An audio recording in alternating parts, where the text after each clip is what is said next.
just over 18 minutes, a supersized tornado has ravaged Miami. The twister touched down and quickly pounded the Miami International Airport into submission. It moved east and obliterated Little Havana, with potential damages in the tens of millions. Casualties are unknown. After presenting as an EF5, the most powerful twister on the EF scale, it sliced through downtown Miami, blasting the glass and steel towers into skeleton frames. The steel frames bend but don't break. Their vertical mass could be Miami's only hope for stopping the raging vortex. Tornadoes get a lot of their wind energy from inflow at the ground. So if you were able to disrupt that inflow, you could disrupt the tornado. Tall buildings can break up some of the flow. 5:05 p.m. With a vortex that stretches to 28,000 feet, Miami's skyscrapers can't disrupt enough of the inflow to stop the massive tornado. Now it's barreling towards Biscayne Bay and the lifeblood of South Florida, the Port of Miami. Port of Miami is one of the busiest container ports on the East Coast, and ships are coming and going throughout the day and night. This is pivotal to the economy of the entire South Florida region. So if an EF5 tornado were to come through the Port of Miami, the effects are potentially devastating. The 518-acre port generates more than 175,000 jobs, with an economic impact of $27 billion per year.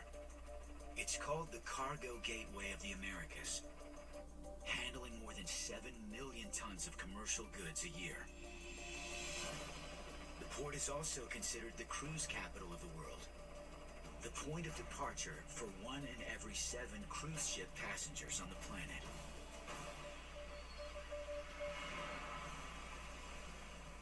The port was never intended to shelter tens of thousands of people. The reason? Hurricanes come with at least 3 to 5 days of advanced warning, providing enough time to secure the entire port. The U.S. Coast Guard is the protector of the port. In the event of a hurricane, we've got a plan that we adhere to. We exercise it routinely. We have plenty of time to move our assets away from the path of the storm, when we're really ready to respond. The more warning we have, the more we can prepare for it. Unfortunately, with tornadoes, we have a lot less warning than with other natural disasters. In the event that we knew one was coming, we would get the word out to the port and to the other shipping partners.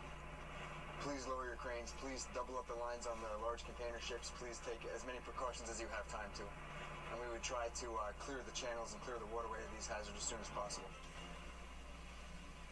But in the port, a few minutes warning is not enough. At nearly 1.5 square miles, the port complex operates 13 container gantry cranes, including 6 post-Panamax cranes, standing 25 stories high. Their cargo? Shipping containers. The largest ships carry up to 15,000 containers. So as you can see from this stack of containers that's on deck, they're unlatched and they're just sitting waiting for the crane to come pick them up. Those containers would be some of our primary concerns. Those would have been lifted up, dropped into the Biscayne Bay, and perhaps even as far away as Miami Beach itself. If a tornado with the strength of an EF5 enters the port, the nearly 4-ton empty containers could take lives and destroy infrastructure. With mere minutes of advanced warning, securing the potential missiles is all but impossible. 5:07 p.m. The EF5 tornado slams into the cargo docks. The largest cranes are built with nearly 2,000 tons of steel. But the wind and pounding debris apply relentless torque. Connections twist and snap, felling steel like timber in a forest. In the tornado's immediate path, 5 cruise ships and 7 passenger terminals. If you had an EF5 tornado hit something like a cruise ship, they are little cities. They have significant populations aboard. Cruise ships carry between 4,000 and 5,000 people. At any given time, I can have up to 6 or 7 here in the port of Miami. You're potentially looking at upwards of 40,000 additional people either boarding cruise ships or disembarking cruise ships and looking to get out of Miami. You don't get a lot of warning, and I'd be very concerned about the loss of life in the port environment. On the open ocean, cruise ships are hyper-reactive to the slightest weather threat, able to hit speeds of 35 miles per hour to quickly reach safe waters. In the port of Miami, with only a few minutes' notice, steering the huge vessels out of harm's way is not an option. As the estimated 200-mile-per-hour winds tear into the huge ships, passengers rush to take cover wherever they can. There's nowhere to go. You're on the boat, but you're at the will of the tornado at that point. If I was in this cruise ship during a tornado, I would want to get away from all windows into a corridor. I would want to get to the center of the boat as low as possible and hope for the best.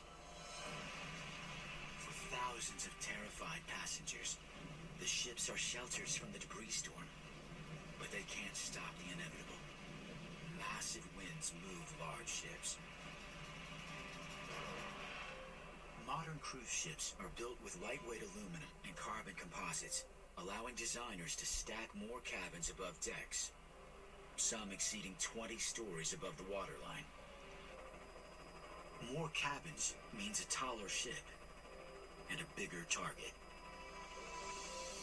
We have not seen a direct hit of a tornado on any one of these vessels. However, it presents a very large surface for the wind to really blow it. It's happened before. In Mobile, Alabama, in April 2013, 70-mile-per-hour winds ripped a Carnival cruise ship from its moorings, pushing it out into the harbor. 5:08 p.m. The winds apply a force of 120 pounds per square foot against the sides of the ships, a surface area equal to a 90-story skyscraper. The ships are torn from the docks and pushed like toys. In their path, just 500 yards away, the MacArthur Causeway, a land bridge with hundreds of motorists attempting to escape the rampaging twister. And with a 200,000-ton out-of-control cruise ship heading straight for it, this could be one of the biggest shipwrecks in history. Juicy.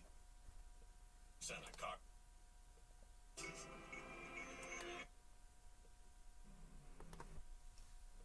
Love event.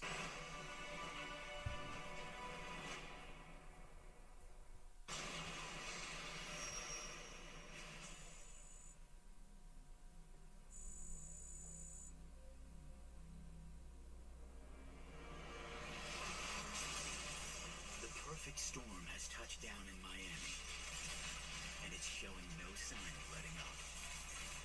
The massive tornado carved a path of destruction from the Miami airport through the historic neighborhood of Little Havana to the once gleaming high-rise buildings downtown. Thousands in Miami are feared dead. We spend a lot of time getting ready for hurricanes here in South Florida. A tornado comes, it's a quick hitter. It's fast and furious, and then it's done. 5:07 p.m. Now it's shredding the port of Miami and its famous cruise ship terminals. 5 cruise ships and some 40,000 passengers are in grave danger. The very largest ships displace up to 100,000 tons of water. But the extreme size is now a fatal flaw. They present this large surface area that can catch the breeze. The ship is made to move this way. The 1,000-foot ship is at the mercy of the estimated 200-mile-per-hour winds. The impact severs the MacArthur Causeway, the land bridge to the outer islands, and the shipwreck traps 4,000